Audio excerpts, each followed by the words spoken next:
Happy New Year, everyone. It's now 2021, and as you all know that the real estate market is really hot and it's full of surprises and bidding war.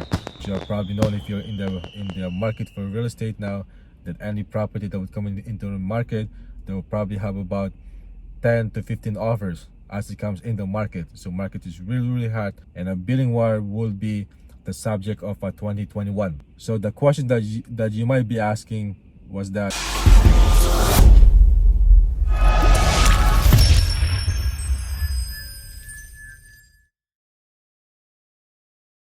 how do I actually win a bidding war? Now, I don't want you to get alarmed in the word bidding war, because a bidding war is nothing more than a competition. And the more that you are prepared in a competition, the more chances going to win in the competition. So you might be asking, well, Alex, how do I actually win the bidding war? Well, first of all, let me tell you a little bit about myself. I am a licensed realtor. I am based in Toronto, Ontario, and I help people from first-time home buyers to secondary homeowners to real estate investor getting into home ownership. And whether you're a first-time home buyer, you're a secondary homeowner, or you're a savvy real estate investor, if you ever need help when it comes to real estate, please feel free to reach out to me. My phone number is right down below here. My information is here, and you can contact me by email or by phone or by text at 416-803-5021. My website is www.alexmacale.ca. So bidding war. Some of you are probably dreading the word bidding war, and to my people, to my Filipino people, this is what they say: Alex, ayaw ko ng bidding. In other words, I don't want to go through a bidding war.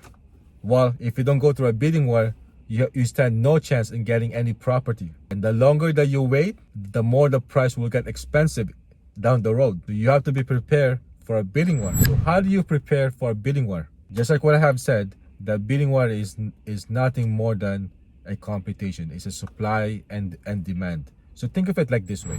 When I first came to real estate, my previous profession was in supply chain management. I was working for a company as a buyer. So my job is to basically negotiate on behalf of a company.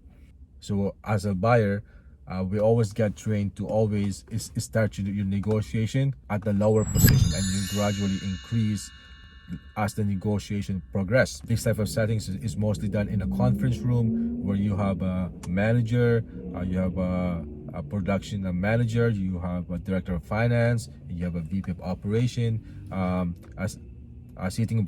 sitting side by side in the conference room, and across you would be your a competition. So there are a lot of technique that we'll get trained on, and how to mirror our competition, what to say, what to not say, when to engage, when not to engage, when to walk away from a deal. When I came to real estate, what I quickly realized was that real estate was far different from what I was trained on, because in a real estate transaction, you are dealing with an end-to-end user, and this usually happens in somebody else's home.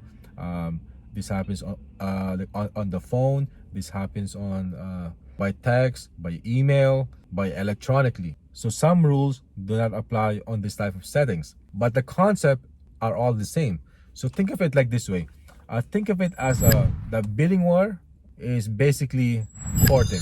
You're courting the seller to buy in with your own proposition. So in courting, there are usually have a different type of personality. Some people like to put on lipstick, write a love letter in order for them to have a shot of their suitors. And some people like to take it slow, some people like to take it to a dance, and then we'll talk, right? And there are people out there, they just want to get right to the point that, hey, look, show me your Benjamins, or show me how big your Benjamins, and we'll talk. And that's what you see in a bidding war. And if you don't make your right move, you could lose that opportunity. So that's what courting is.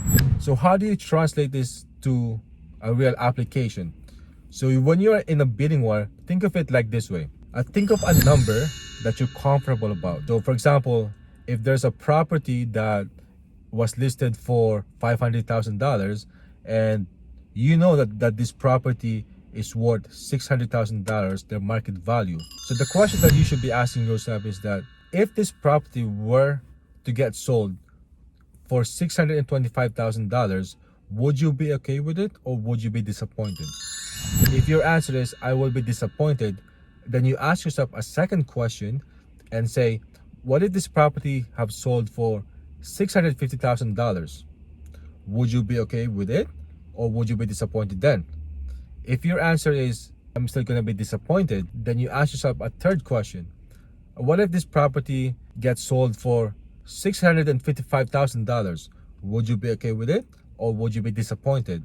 And if your answer is I'll be okay with it, then you move down to the previous number of $650,000 and that would set your threshold and that's where you stop. That would be your number to put in your bidding war. Also, in a bidding war, if you're going to put an offer as a test run, you might as well not to put an offer because you're wasting your time and you're wasting the seller's time. If you're not 100% committed, you stand no chance in any competition because that seller will use your offer as a stepping stone to inflate the price. So you're basically just helping them to sell the price even more higher. So whenever you're in a tight situation or you're in a competition or you're in a negotiation, understand your BATNA. Understand how much you can go up to and what you can settle for.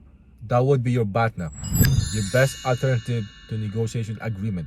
And if you follow this simple step, I'll promise you that not only that you feel better and you feel good, you will sleep better at night too, knowing that you did everything that you can, whether you win or you lose.